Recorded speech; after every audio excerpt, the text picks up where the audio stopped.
నందు ప్రియమైనటువంటి వాళ్ళరా, మత్తయి సువార్త 5వ అధ్యాయం 16వ వచనం 19వ వచనం చదువుకుందాం. మత్తయి సువార్త 5వ అధ్యాయం 16వ వచనం 19వ వచనం. మనుషులు మీ సత్క్రియలను చూచి పరలోకమందున్న మీ తండ్రిని మహిమపరచునట్లు వారి ఎదుట మీ వెలుగు ప్రకాశింపనీయుడి. 19. కాబట్టి ఈ ఆజ్ఞలో మిగులు అల్పమైన యొక్కదానినైనను మీరి మనుషులకు అలాగు చేయ బోధించు వాడెవడో వాడు పరలోక రాజ్యములో మిగులు అల్పుడనబడును. అయితే వాటిని గైకొని బోధించు వాడెవడో వాడు పరలోక రాజ్యములో గొప్పవాడనబడును. చదవబడినటువంటి లేఖన భాగంలో మనుషులు మీ సత్క్రియలను చూచి పరలోకమందున్న మీ తండ్రిని మహిమపరిచినట్లు వారి ఎదుట మీ వెలుగు ప్రకాశింపనీయుడి. సత్క్రియలు చూపించడం ద్వారా వెలుగు కలిగిద్దా? ఒక పని చేస్తే వెలుగు కలిగిద్దా? మనం వెలుగు రావాలి అంటే ఏం చేయాలి? ఇక్కడ వెలుగు ఉందని ఎవరికైనా చెప్పాలా? ఇక్కడ వెలుగు ఉందని ఎవరన్నా చూసి దాన్ని ఆ వెలుగు వైపు చూసి రావడం అనేది జరిగిద్దా? లోకం అంతా ఏం చేసిందంటే మా చర్చికి రండి వెలుగుంది, మా చర్చికి రండి వెలుగుంది అని చెప్పడం సరిపోతుంది. ఆ వెలుగు సంబంధమైనటువంటి క్రియలను జరిగించట్లేదు. ప్రారంభంలో ఒక 3 శతాబ్దాల పాటు ఈ మాట యొక్క ఉత్కృష్టమైనటువంటి రిజల్ట్ మనం చూస్తూ వచ్చాం. వారు శిష్యులుగా ఉండినటువంటి వారు వాళ్ళు వాక్య సంబంధమైనటువంటి మంచి పనులను చూపిస్తూ వచ్చారంతే. చూపించుకుంటూ పోయినటువంటి వాళ్ళని వెలుగు అని వాళ్ళు వెంబడిస్తూ వచ్చారు జనులు. ఇశ్రాయేలులోనేమి అన్ని జనాంగంలోనేమి అది జరుగుతూ వచ్చింది. ఇక్కడ ఈ మాటని ఒకసారి మనం ఇంగ్లీష్ లో ఎలా ఉన్నాయో కొన్ని చూద్దాం. సత్క్రియలు అంటే గుడ్ వర్క్స్ అని ఉంది. Even so let your light be shining before men so that they may see your good works and give glory to your father in heaven. అలాగే డెర్బే వాళ్ళ యొక్క ఇంగ్లీష్ ట్రాన్స్లేషన్ లో ఇలా రాయబడింది, let your light thou shines before men so that they may see your upright works and glorify your Father who is in the heaven anundi.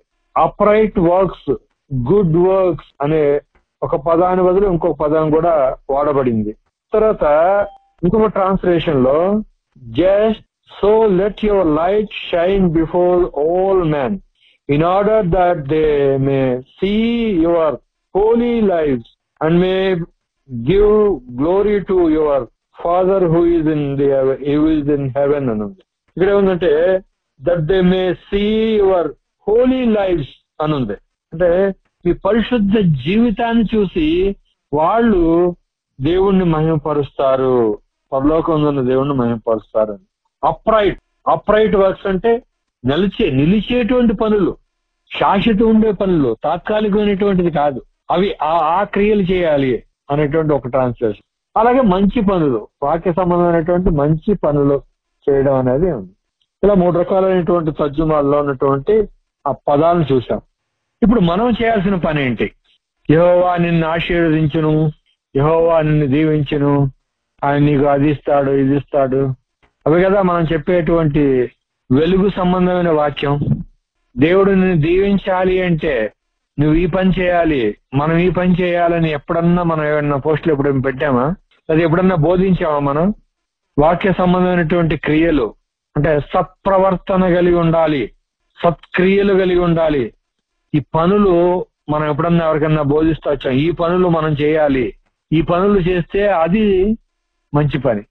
బాగా జ్ఞాపకం పెట్టుకోండి ప్రియమైనటువంటి, మనం మంచిది అనుకున్న పని మనం చేయడం కాదు, దేవుడు ఇది మంచిది అన్న పనిని మనం చేయడానికి మనం సిద్ధంగా ఉండాలి. అది సత్ప్రవర్తన, సత్క్రియ అంటే అది దేవుడు చెప్పిన పని అది మనం మంచిగానే తీసుకొని మంచిదని మనం చేయాలి, అది మంచిదని మనం జరిగించాలి. మన జీవితంలో జరిగిస్తూ పోవాలంతే.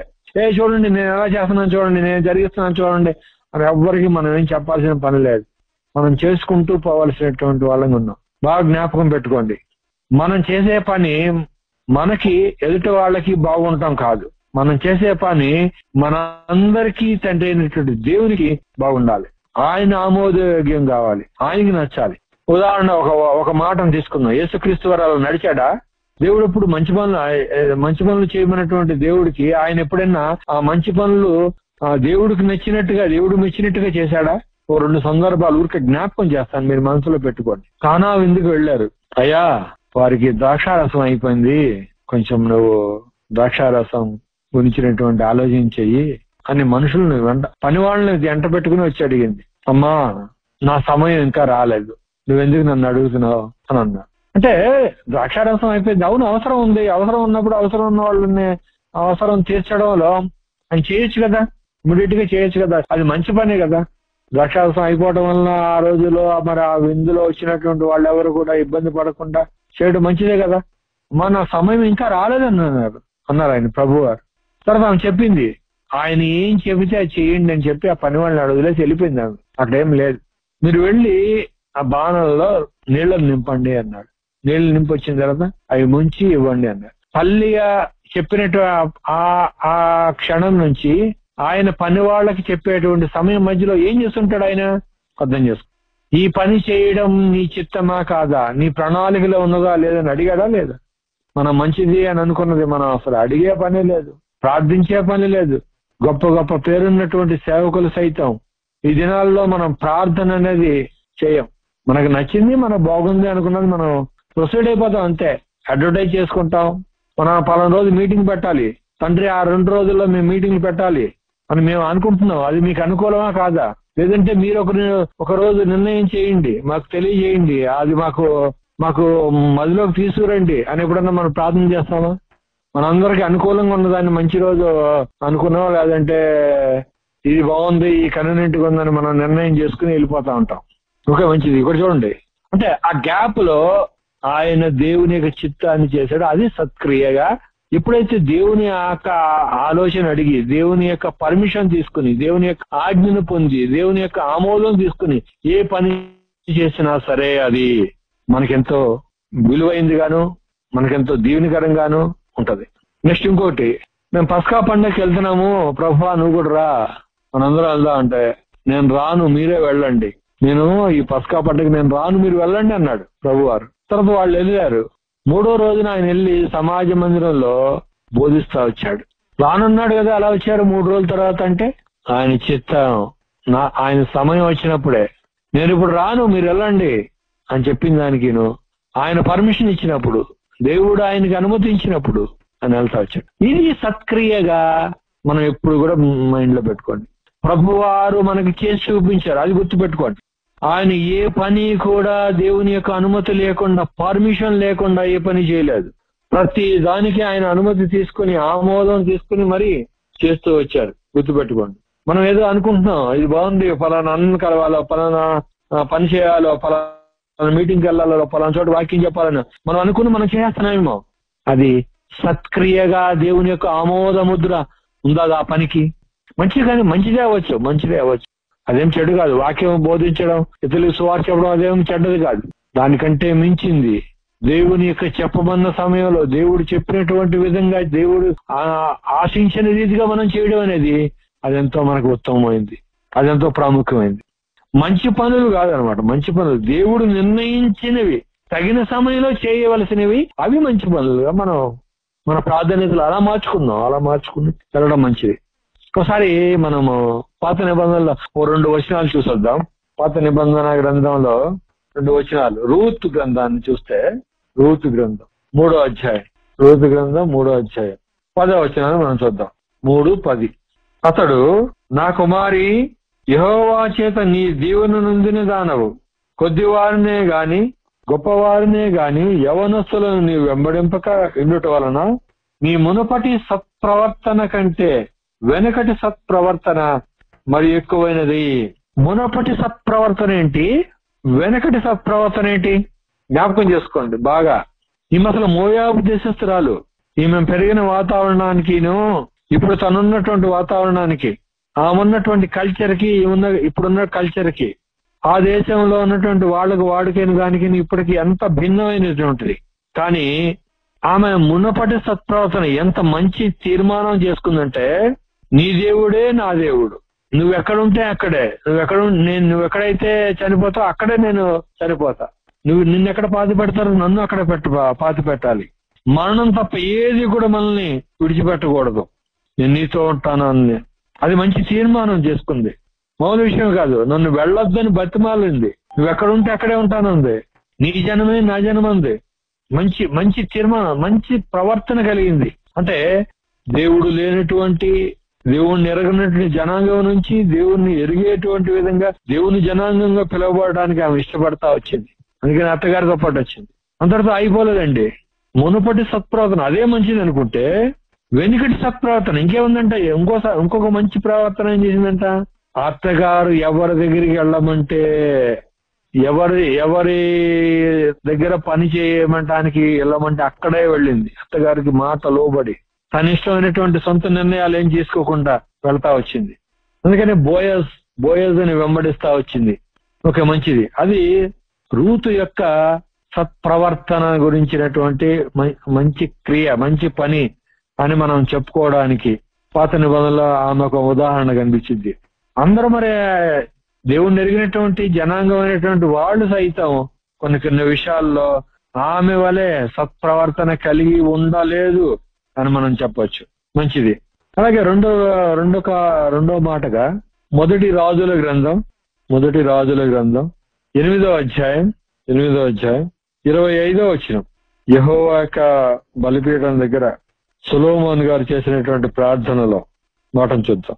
యెహోవా ఇశ్రాయేలీయుల దేవా, నీ కుమారులు సత్ప్రవర్తన గలవారై నీవు నా ఎదుట నడిచిన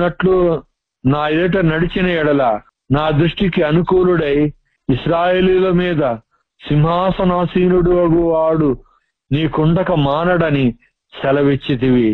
నీవు నీ దాసుడును నా తండ్రినగు దావీదునకు ఇచ్చిన వాగ్దానమును స్థిరపరచుము.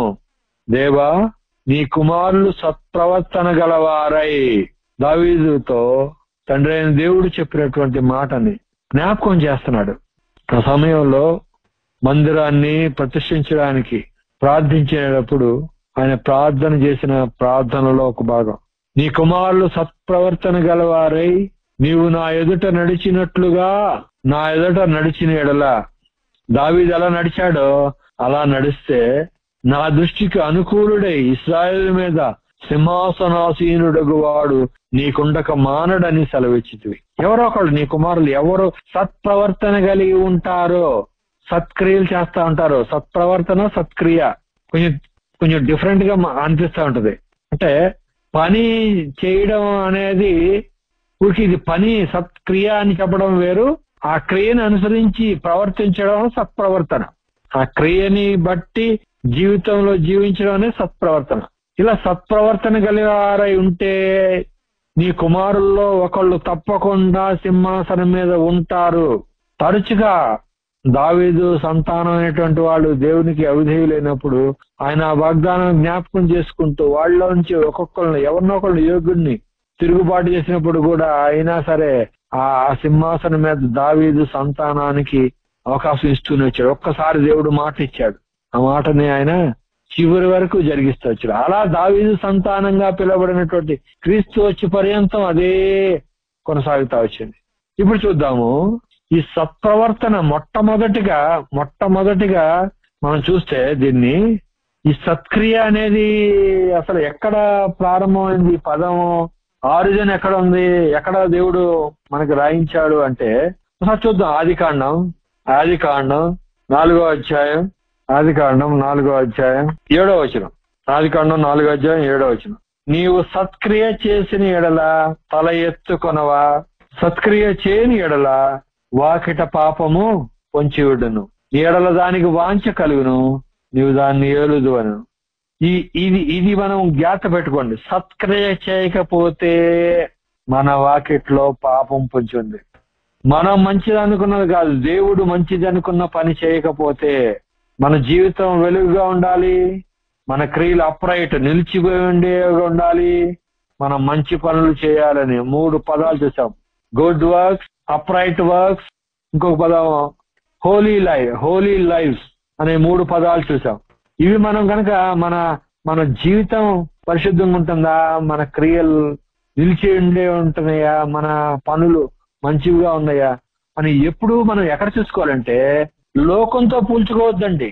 వాళ్ళు చేశారు వీళ్ళు చేశారని వాళ్ళతో పోల్చుకోవద్దు. ఆ సంఘస్థులు చేశారు, ఈ సంఘస్థులు చేశారు, ఆ సేవకుడు చేశాడు, ఈ సేవకుడు చేశాడు కాదు మనకు కావాల్సింది.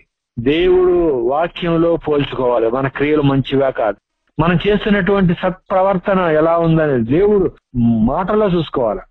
కయ్యంతో చెప్తున్నాడు, నువ్వు సత్క్రియ చేస్తే నువ్వు తల ఎత్తుకోవా, ఎందుకు వచ్చింది సత్క్రియ నువ్వు చేయలా, పాపం పొంచి ఉంది. ఇలా జ్ఞాపకం చేసుకో. ప్రభువారు ప్రారంభంలోనే తన బోధలో మంచి అమూల్య మార్గదర్శకం చూపించాడు మనకి. ఇది ఒక మార్గదర్శకం, మనం చేయవలసిన అనుసరింపదగినటువంటి మాట ఇది. జ్ఞాపకం చేసుకుందాం. అంత మాత్రం కాదండి, మనం చేసే పని కాబట్టి ఈ ఆజ్ఞల్లో మిగిలిన అల్పమైన దాన్ని నేను మీరి మనుషులకు అలాగూ బోధించేవాడు వాడు పరలోక రాజ్యం మిగిలి అల్పుడు అనబడును. ఏం చేయాలంట? వాటిని గైకుని బోధించేవాడెవడో వాడు పరలోక రాజ్యంలో గొప్పవాడు. నేను గొప్పవాడిని అంటానికి, నేను గొప్పవాడిని అవ్వాలి అనుకుంటే ఎవరికాలం ఏమనుకోవాలంటే నేను అనుసరించి నడవాలి, నేను సత్క్రియ జరిగించాలి, నేను ఈ సత్క్రియ చేయకపోతే నేను గొప్పవాడిని కాజాలను.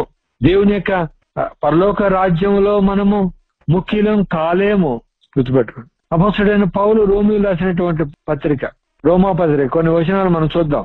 మనకి సత్క్రియల గురించినటువంటి మాటలు ఎక్కడెక్కడ ఉన్నాయో ఏమని చెప్తా వచ్చారో మరి అది జరిగిస్తా ఉండాలి. 2వ అధ్యాయం 7వ వచనం. సత్క్రియను ఓపికగా చేయుచు మహిమను ఘనతను అక్షయతను వెదుకు వారికి నిత్య జీవం ఇచ్చును. సత్క్రియలు ఎలా చేయాలంటే ఓపికగా చేయాలి. చేసేటప్పుడు ఏమవుతుందంటే ఓపిక నశించింది. అది గుర్తుపెట్టుకోండి. మనకు ఓపిక నశించిందండి. ఎవరు చేస్తున్నారు ఇది, ఎందుకు మనకి ప్రయాస, ఇంత అవసరమా అని చూడు ఈజీగా అని చెప్పేసుకుని 4 మాటలు చెప్పి కానుకలు చేసుకుని చక్కగా హ్యాపీగా నడుస్తా ఉన్నారు.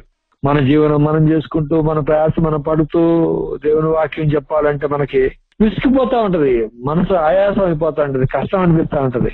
ఇక్కడ మనకు ఓపిక కావాలి. అనేక మంది అనేక మాటలు మాట్లాడుతూ ఉంటారు, అనేక రకమైనటువంటి విధాలుగా మనల్ని చూస్తూ ఉంటారు. అబ్బాయి ఏంటిది వాళ్ళ సేవ చూడు ఎలా చేస్తున్నారు, వీళ్ళు సేవ చూడు. అప్పుడప్పుడు ఒక అన్న మన అన్న ఒక అన్న ఏంటన్నా ఆయనతో పాటు నేను సేవ ప్రారంభించాను, ఆయన చూడు బిల్డింగ్ కట్టాడు, 2 అంతస్తులు వేసాడు, కారు, అది ఇది. ఓకే మంచిది, ఆయన అనుకుంటున్నాడేమో అది, ఆయన అలా కూర్చుకుంటున్నాడు. నువ్వు ఇక్కడ కూర్చుకోవద్దు, ఇక్కడొద్దు. మహిమ ఘనత అక్షయత దాన్ని వెతకాలి. నిత్య జీవంలో కూర్చుకోవడానికి మనం వెతకాలి. కానీ భూమి మీద కూర్చుకునే లెక్కైతే లోకంలో ఉన్న వారికి క్రైస్తవులకి తేడా లేకపోతే ఎలాగా? వాళ్ళ ఆలోచన ఏంటి? ఈ రోజు ఏం చెందామా, ఈ రోజు ఏం ధరిద్దామా, ఈ రోజు ఎలా ఉందామా, ఏం కట్టుకుందామా, ఏ ఉద్యోగం చేద్దామా, ఎంత సంపాదించుకుందామా, ఇదేనా ఆలోచన ఎప్పుడు కూడా? 24 గంటలు వారం అంతా కూడా ఇదే పని, ఇదే ప్రయాస. ఒక సమయం వచ్చింది, మంచి ఉన్నతి పొందిన తర్వాత అమ్మయ్యా ప్రయాసపడ్డానంటే అప్పుడు ఏమన్నా దాన్ని సంపాదించిన దాన్ని అనిపించుకునేటువంటి వయసు వచ్చిందే, ముసలితనం వచ్చేసిద్దే. కొంతమంది ముసలితనం వచ్చినా సరే చేస్తా ఉంటారు, ప్రయాసపడతానే ఉంటారు. గుర్తుపెట్టుకోండి. దాని వల్ల సత్క్రియను ఓపికగా చేయలా. అసలు సత్క్రియ గురించి ఆలోచించేయట్లేదు మనం.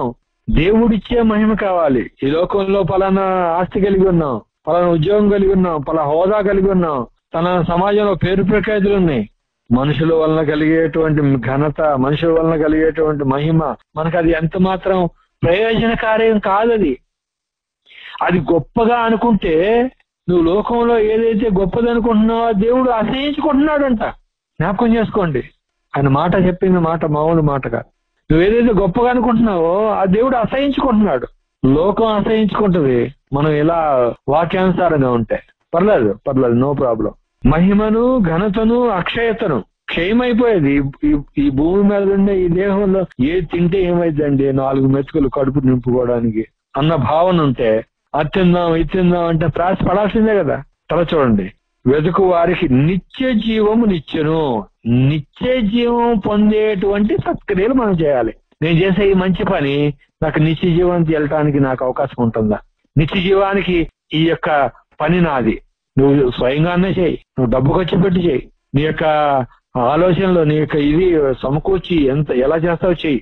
నువ్వు మాత్రం నువ్వు చేసే పని మాత్రం ఎలా ఉండాలి, మనం చేసే పని మాత్రం ఎలా ఉండాలి, నిత్యం నిలిచి ఉండేటువంటిదిగా ఉంది. అంత మాత్రమే కాదండి, ఇంత మాత్రమే కాదు. ఎస్టీ పత్రికలో అపోస్తలుడైన పౌలు ఎస్టీ రాసిన పత్రికలో కూడా చూద్దాం. 2వ అధ్యాయం ఎస్టీ పత్రిక 2వ అధ్యాయం 10వ. వాటి యందు మనం నడుచుకున్న వాళ్ళని దేవుడు ముందుగా సిద్ధపరిచిన సత్క్రియలు చేయుటకై మనము క్రీస్తు యేసునందు సృష్టింపబడిన వారమై ఆయన చేసిన పని అన్నాం. అక్కడ చాలా ప్రాముఖ్యమైనటువంటి సంగతులు ఉన్నాయి. రాబోయేటువంటి విషయాల్లో క్రీస్తు యేసునందు మనల్ని ఆయనతో కూడా లేపి పరలోకమందు ఆయనతో కూడా కూర్చుండబెట్టును. మీరు విశ్వాసము ద్వారా కృపచేతనే రక్షించబడి ఉన్నారు. ఇది మీ వలన కలిగినది కాదు, దేవుని వరమే. కాబట్టి వాటిలో మనం ఉండడానికి ఈ ప్రపంచ ధర్మం చొప్పున మనం నడుచుకోకుండా, మనం కడమవారిలాగా లోకంలో ఉన్న వాళ్ళ స్వభావ సిద్ధంగా దైవోగ్రత పాత్ర ఉన్నప్పుడు సైతం దేవుడు మనల్ని బ్రతికించాడు, తన కృప చూపించాడు. క్రీస్తుతో కూడా మనల్ని బ్రతికించిన దాన్ని బట్టి క్రీస్తులో మనం పనిచేయాలి, క్రీస్తులో పనిచేయాలి. క్రీస్తుతో పనిచేయడం నేర్చుకుంటున్నారు అందరూ. అంటే పక్కన పెట్టుకుని ఆయన మాట చెప్పి, ఆయన వాక్యం చెప్పి, ఆయన వాక్యంలోనికి వెళ్ళట్లా. ఆ వాక్యంలో మనం పని చేయట్లా, వాక్యంతో పని చేయడం నేర్చుకుంటున్నాం. అందుకని ఏమంటే ముందుగా దేవుడు ఏదైతే నిర్ణయించాడో, యేసుక్రీస్తు ఎలాగా ఆ వచనాలను బట్టి అనుసరిస్తూ తన జీవితంలో దేవుడు చెప్పినటువంటి కార్యాన్ని సంపూర్ణం జరిగిస్తూ వచ్చాడో, అది మనం మన జీవితంలో మనం ఎరిగిన వారంగా మనం అలా నడుచుకున్న బద్దులమే ఉన్నాం. అలా నడుచుకుంటేనే కదా ఆయన సృష్టించబడిన పని వాళ్ళంగా మనం ఉండటానికి అవకాశం. కాబట్టి ప్రియమైనటువంటి వాళ్ళ ఈ విషయాల్లో మామూలుగా ఈ యొక్క ప్రవర్తన మామూలుగా విషయం కాదండి. ఈ సంగతులను మనం దృష్టిలో దృష్టించకపోతే, సరిగా వీటి గురించి ఆలోచించకుండా నడిస్తే మనం ఇబ్బంది పడతాం. నీతి ఎగునట్లుగా మనుష్యుడు హృదయములో విశ్వసించు రక్షణ కలిగినట్లు నోటితో ఒప్పుకోవాలి. ఈ విషయం చేయకపోతే, యేసే ప్రభువు అని నోటితో ఒప్పుకొని దేవుడు మృతుల్లో నుండి ఆయన లేపనని హృదయంలో విశ్వసించకపోతే, ఈ పనులు చేయకపోతే మనము సత్క్రియలు చేయడానికి, అంటే ఆ విషయాలు మనం లోతుగా ధ్యానం చేసుకోవడానికి, లేకపోతే ఆ విషయాల్లో మనం ముందుకెళ్ళడానికి మనం ఇబ్బంది పడాల్సి వచ్చింది. మామూలు ఇబ్బంది కాదండి. అనుకుంటాం మనకేంటి, మనకు అన్ని దేవుడు చక్కగా ఇచ్చాడు కదా, ఎప్పుడో ఆదివారానికి వెళ్తున్నాం, మనం ఖాళీ ఉన్నప్పుడు మనం వెళ్తున్నాం గుడికి, దానికి దేవుడు అంత ఇదిగా సీరియస్ అవ్వాలా ఏంటి, సీరియస్ అవుతాడేంటి? ఆయన క్షమించేవాడు కదా, ఆయన దాని ఏమంటారంటే మనం ఆయన కరుణ కలిగిన వాడుగా అని అంటాం. అలాగే ఒకసారి మనం ఇంకొక మాటను కూడా చూద్దాం. రోమపత్రిక 2వ అధ్యాయం 10వ వచనంలో కూడా, రోమపత్రిక అపొస్తలుడైన పౌలు రోమీయులకు రాసిన పత్రిక 2వ అధ్యాయం 10వ వచనంలో, సత్క్రియ చేయు ప్రతివానికి మొదట యూదునికి గ్రీసు దేశుని కూడా మహిమయు ఘనతయు సమాధానమును కలుగు. సమాధానం, కలవరం ఉండకూడదండి.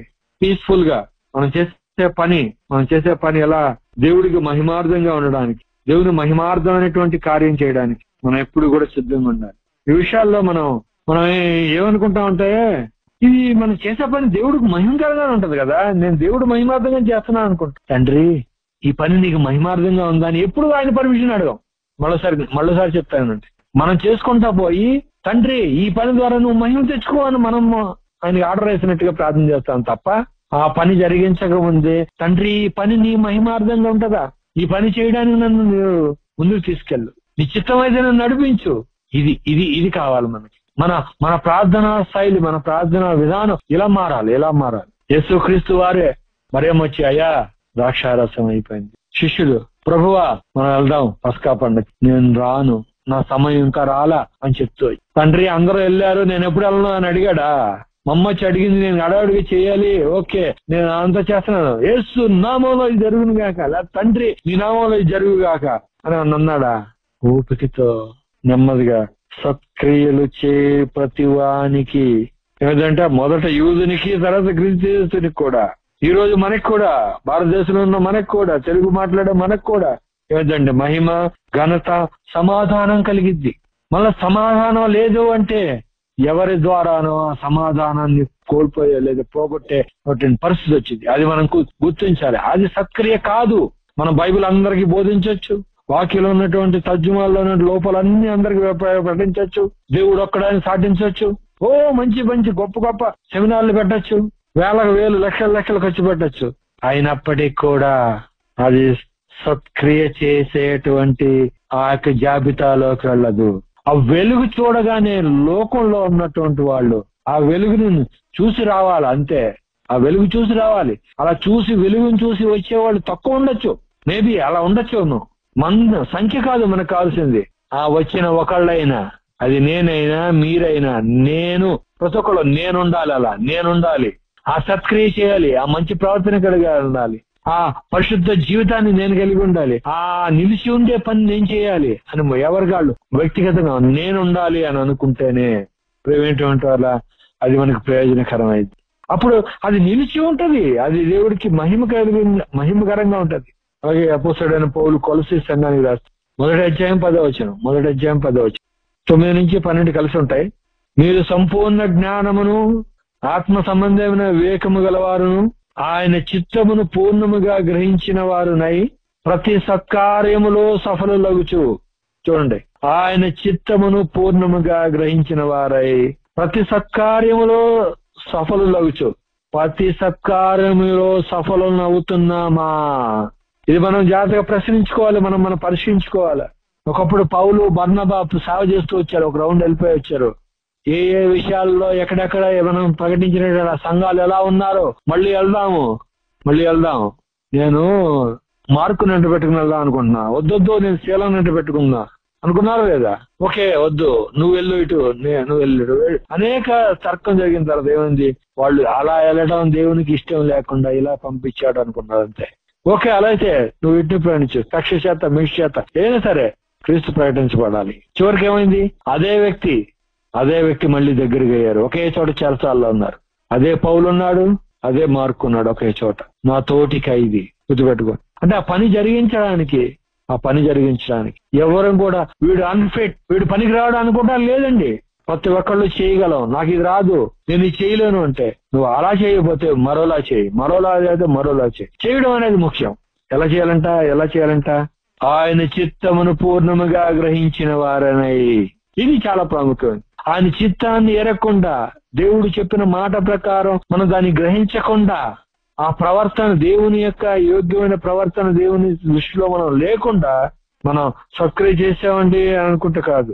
అలా చిత్తాన్ని పూర్ణంగా గ్రహిస్తే మన సత్కార్యంలో సఫలవచ్చు. దేవుని విషయమైన జ్ఞానమందు అభివృద్ధి పొందుతూ ఉంటాం. చూడండి, సంవత్సరం వెంబడి సంవత్సరం, రోజు వెంబడి రోజు, నెల వెంబడి నెల అభివృద్ధి అనేది మన జీవితంలో ఆత్మీయతలో ఉండాలా. అది లేకుండా ఉన్నది అంటే, ఆ గ్రహింపు లేకుండా ఇంకా బలహీనతలో ఉంటే ప్రివెంటివ్ వాళ్ళారా, మనం ఈ గంట సమయాన్ని ప్రతిదినం మనం గడిపేది మనం వ్యర్థపరుచుకుంటున్నాం అని గ్రహించి ప్రతి ఒక్కరిని దయచేసి ఈ విషయాన్ని మీరు అర్థం చేసుకోండి. దేవుడి ఆలోచన ఏమై ఉంది, క్రీస్తు ఎలా నడిచాడు, క్రీస్తు ఎలా చూపించాడు మనకి, ఆయన ఎలా మాదిరి చూపించాడు, ఎలా బోధించి ఆయన చెప్పాడు, ఆయన అనుసరించాడు. ఎక్కడన్నా అనుసరించలేదని చెప్పడానికి ఆయన సత్క్రియలు చేసుకుంటా పోతా వచ్చాడా లేదా? ఆయన అనేక మంది జనసమూహం వెంబడించారా లేదా? వెంబడించిన వాళ్ళు ఎవరో కూడా సిలువ టైంలో ఎవరైనా వచ్చారా? మన జీవితంలో కూడా అంతే. నాకు భార్య రాలేదో, భర్త రాలేదో, పిల్లలు రాలేదో, తోబుట్టులు రాలేదో, సంఘస్థులు రాలేదో, ఆన్లైన్ లో వాళ్ళు రాలేదో, మరొకరు రాలేదో అని ఎవరి వైపు మీరు చూడొద్దు. మన వాక్యమే చూద్దాం. ఇది దేవుని చిత్తం అని పరిపూర్ణంగా గ్రహిస్తే అది చేయడానికి మనం ప్రయాసపడదాం, కష్టపడదాం అండి. మన జీవితానికి సంబంధించినంత వరకు మన బతుకు తెరువు కోసం మనం కష్టపడేటువంటి దానిలో ఇంకొక గంట, కొంచెం కష్టపడి ఆ కష్టాన్ని మనం దేవుని పని కోసం ఉపయోగించలేమా? దేవుని కోసం మనం చేయలేమా ఆ పని? ప్రియమైనటువంటి వాళ్ళరా, తెస్సలోనికీ పత్రిక రాస్తూ, తిమోతికి రాస్తూ పౌలు గారు చాలా విషయాలు బోధిస్తూ వచ్చాడండి. మామూలు సంగతులు కాదు. ఒకసారి మరి తిమోతికి రాసినటువంటి ఆ సందర్భాలని కొంచెం క్లుప్తంగా స్పీడ్ గా చూద్దాం. 2వ తెస్సలోనికీ పత్రిక మొట్టమొదటిగా 2వ అధ్యాయం 17వ వచనం. శుభ నిరీక్షణయు అనుగ్రహించిన మన తండ్రి అయిన దేవుడును మీ హృదయములను ఆదరించి ప్రతి సత్కార్యమందును సద్వాక్యమందును మిమ్మును స్థిరపరచునుగా. మన హృదయాలను ఆదరించేటువంటి దేవుడు, మనకి సత్కార్యాలని సద్వాక్యాన్ని మనకి ఇచ్చినటువంటి ఆయన. ఈ సద్వాక్యం, ఈ సత్క్రియ మనం ఎప్పుడు జరిగిస్తా ఉండాలి. ఈ సత్క్రియ చేయకపోతే, ఈ సద్వాక్యం మనం దృష్టిలో పెట్టుకోకపోతే దేవుడు ఇచ్చేటువంటి ఆశీర్వాదం అదేనండి. నేను చిన్నప్పుడు ఇంతే ఉన్నానండి, దేవుడు నన్ను ఆశీర్వదించి ధనవంతుడు చేశాడు, అది కాదు ఆశీర్వాదం. నేను చిన్నప్పుడు ఈ వాక్యం వల్ల అంత అవగాహన లేదు, ఇప్పుడు నేను దేవుని చిత్తానుసారమైనటువంటి ఆలోచనతో నింపబడి ఉన్నాను, అది ఆశీర్వాదం.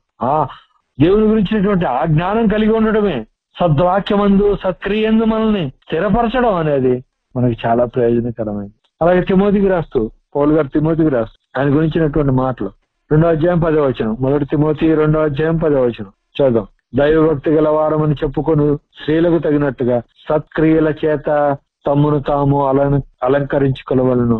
సహోదరీలు ఉన్నారు. వీళ్ళంతా సహోదరీలు ఏం అలంకరించుకుంటారు?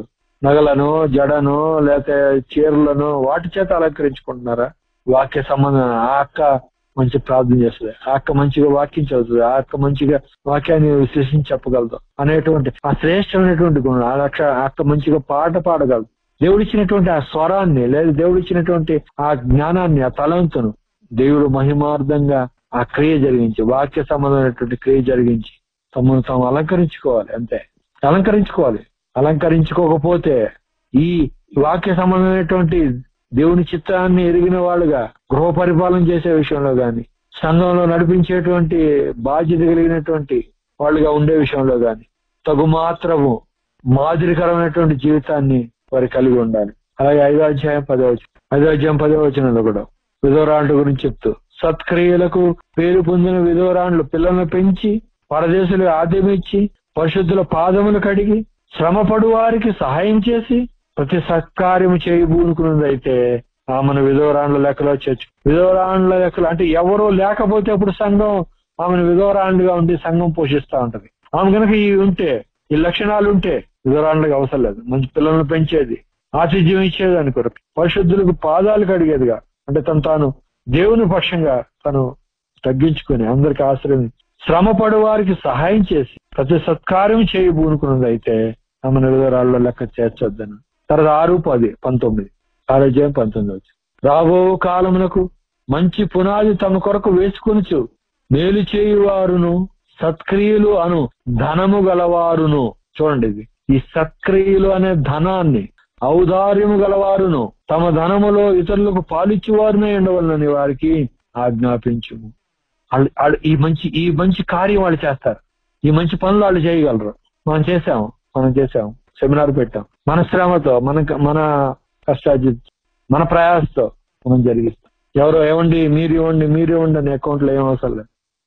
మన సొంతగా మనం వాటిని ఖర్చు పెట్టి దేవుని చిత్తానుసారమైనటువంటి ఈ కార్యాలు చాలా మంది చూశారు. వీళ్ళు ఇలా చేయగలిగారు, వీళ్ళు ఎలా ఉండగలిగారంటే ఈ సత్క్రియలు అనే ధనం ఉంది మాకు.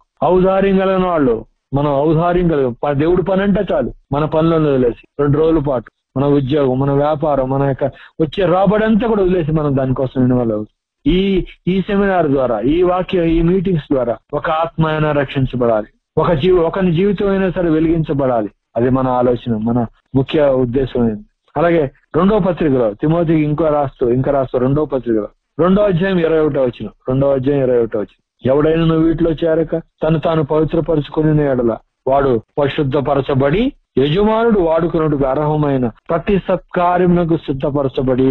గుర్తుపెట్టుకోండి, దేవుడు మనల్ని యజమానుడిగా, దేవుడు మనల్ని వాడుకోవడానికి తగినటువంటి రీతిగా మనం సిద్ధపరచబడి ఘనత నిమిత్తం ఘనత పాత్ర అయి ఉన్నాడు. ఆయన పని చేయడానికి మనల్ని ఆయన ఘనపరచాలి. మనం మనుషులు అబ్బా అన్నా నువ్వు అట్లాంటోడు మనం పడుకోవడం కాదు, మనం గొప్పగా మాట్లాడుకోవడం కాదు. 3వ అధ్యాయం 16 2వ పత్రిక తిమోతి రాసిన 2వ పత్రిక 3వ అధ్యాయం 16 దైవజనుడు సన్నద్ధుడై ప్రతి సత్కార్యమునకు పూర్ణంగా సిద్ధపడి ఉండినట్టు దైవావేశం కలిగిన ప్రతి లేఖనం ఉపదేశించుటకు, ఖండించుటకు, తప్పుదిద్దుటకు, నీతిని శిక్ష చేయుటకు ప్రయోజనకరం. సత్కార్యం చేయడానికి గుర్తుపెట్టుకుందాం. ఈ మాటలో సత్కార్యం సంపూర్ణంగా సిద్ధపడి ఉండాలి పని చేయడానికి, వాక్య ఉపదేశించడానికి. అలాగే పౌలు గారు తీతుకు రాస్తూ చెప్తాను మాటలు 1వ అధ్యాయం 16 కూడా, దేవుని ఎరుగుదమని వారు చెప్పుకొందరు గాని అసహ్యులు అవిధేయులను ప్రతి సత్కార్యము విషయంలో భ్రష్టులునై ఉండి తమ క్రియల వలన ఆయన్ను ఎరుగుమన్నట్టున్నారు. అబ్బా అసలు మేము చేసే పని అసలు దేవుడు అబ్బబ్బా మేము చేసేది అట్లా కాదు. ఆ యూట్యూబ్ లో ఆ సెమినార్లు ఈ సెమినార్లు మామూలుగా ఉంటాం. కానీ గుర్తుపెట్టుకోండి, వాళ్ళ క్రియల వలన వాళ్ళు దేవుని ఎరగమన్నట్టున్నారు. దేవుని ఎరిగిన వాళ్ళు ఏం చేస్తారు? సత్కార్యం విషయంలో భ్రష్టులు కాకూడదు కదా. దేవుడు మెచ్చినట్టుగా చేయట్లేదు, వాళ్ళకు నచ్చినట్టుగా చేసుకుంటున్నారు. దేవుడు మెచ్చినట్టు కాకుండా వాళ్ళు నచ్చినట్టుగా చేసుకుంటే వాళ్ళు భ్రష్టులు అని చెప్తున్నాడు. దానిలో అనుమానం లేదు. మనం అటువంటి స్థితిలో మనం వెళ్ళకుండా దేవుడు మనకు సహాయం చేయండి. ఇంకొక వచనం చూసి మనం ముగించుకుందాం. 2వ అధ్యాయం 7-8 కలిసి ఉంటుంది. పరపక్షమందున్నవాడు మనల్ని గూర్చి చెడు మాట ఏది చెప్పనేరక సిగ్గుపడినట్లు అన్నిటి యందు నిన్ను నీవే సత్కార్యముల విషయమై మాదిరిగా కనపరుచుకున్నావు. ఓ తీతు, నువ్వు ఇలా ఉన్నానా, ఇలా ఉండు. చూడు ఎలా చెప్తున్నా చూడండి. సత్కార్య విషయంలో మాదిరిగా కనపరుచుకును. నీ ఉపదేశం మోసం లేనిది గాను, మాన్యమైనది గాను, నిరాక్షేపమైనదిగా, హితవాక్యముతో కూడినది గాను ఉండవలను. నిరాక్షేపమై అంటే ఎవరు అపేక్ష ఏలెత్తి చూపించడానికి వీలు లేకుండా హితవాక్యంతో కూడింది. సత్కార్య విషయంలో మాదిరిగా ఉండడానికి తండ్రి అయిన దేవుడు మనకి సహాయం చేయనట్టు ప్రార్థన చేసుకుందామండి. ప్రేమ కలిగిన మా పరలోకపు తండ్రి, కృప కలిగిన దేవా, మీ ఘనమైన నామమును బట్టి మీకు కోట్ల కొలది స్తోత్రాలు చెల్లించుకుంటున్నాం తండ్రి. మేము ఇతరులకు చెప్పడం కాదు నాయనా, మీరు ఆలోచించినట్టు మీ చిత్తానుసారమైనటువంటి మీ మాటలను మేము జరిగించడానికి, మా జీవితంలో వాటిని అన్వయించుకుని నాయన మీరు మీ వాక్య వెలుగులో మేము ఉండే భాగ్యం దయచేయండి. మీరు ఏదైతే నిర్ణయిస్తూ వచ్చారో వాటన్నిటిని మేము జరిగించడానికి మాకు సహాయం చేయండి. సమస్త మహిమ ఘనత ప్రభావం మీకు ఆరోపిస్తూ మా రక్షకుడును మా విమోచకుడైన యేసుక్రీస్తు వారి శ్రేష్ఠమైన నామములో ప్రార్థించి వేడుకుంటున్నాం.